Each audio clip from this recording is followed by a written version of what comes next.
हम दोनों अगर एक ही चीज भी कर रहे हैं ना, एक ही रोल प्ले कर रहे हैं, एक ही, तो भी जरूरी नहीं है कि हमारी स्किल एग्जैक्टली सेम होगी। हम कभी कभी जो चाहते हैं ना इंक्रीमेंट, वो रोल के बेस पर चाहते हैं, परफॉर्मेंस के बेस पर नहीं चाहते।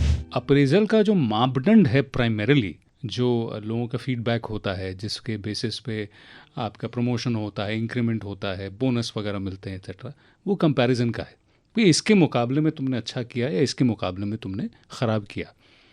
और ईगो हम कहते हैं, हम कंपैरिजन से भी आता है।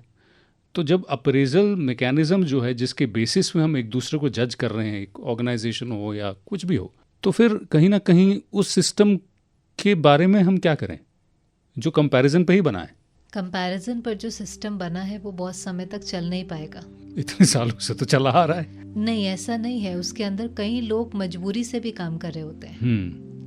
अप्रेजल के बाद आप देखें कितने रेजिग्नेशंस होते हैं, कितने लोग हर्ट हो जाते हैं, only because they are comparing. You know, sometimes when you see your increment, आप बिल्कुल ठीक होते हैं। हाँ, लेकिन दूसरों का देख के बड़ी जलन होती है। सारी प्रॉब्लम तो वहीं पर है ना। एक्चुअली में जो तरीका होना चाहिए, वैसे तो हम हर चीज में ही कर रहे हैं, तो हम स्ट्रेस के साथ भी काम कर रहे हैं, हम कंपैरिजन के साथ भी कर रहे हैं, पर फिगर आउट ये करना होता है कि वो हैप्पी प्लेस है कि नहीं। हाँ, सिर्फ उसका रिजल्ट आ जाना, आप स्ट्रेस्ड होकर के भी बहुत अच्छे टीचर हो सकते हैं, पढ़ा सकते हैं, यूज्ड टू हो जाते हैं काम करने के लिए। तो हम वो नहीं कह सकते कि काम नहीं हो रहा, काम हो सकता है। एक जना रिजाइन करेगा, आप किसी दूसरे को रख लेंगे।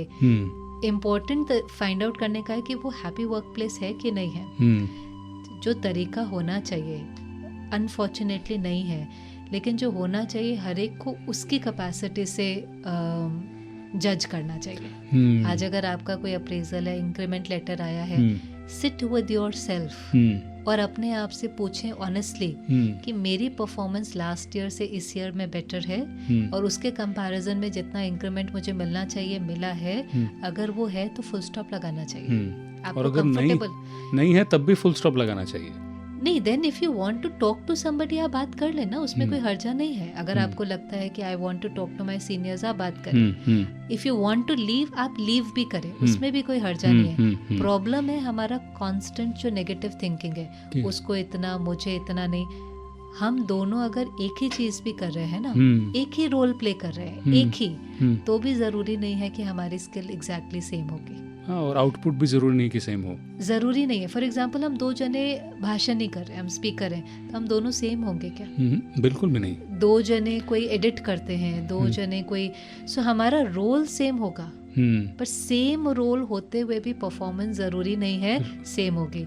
हम कभी कभी जो चाहते हैं ना इंक्रीमेंट, वो रोल के बेस पर चाहते हैं, परफॉर्मेंस के बेस पर नहीं चाहते।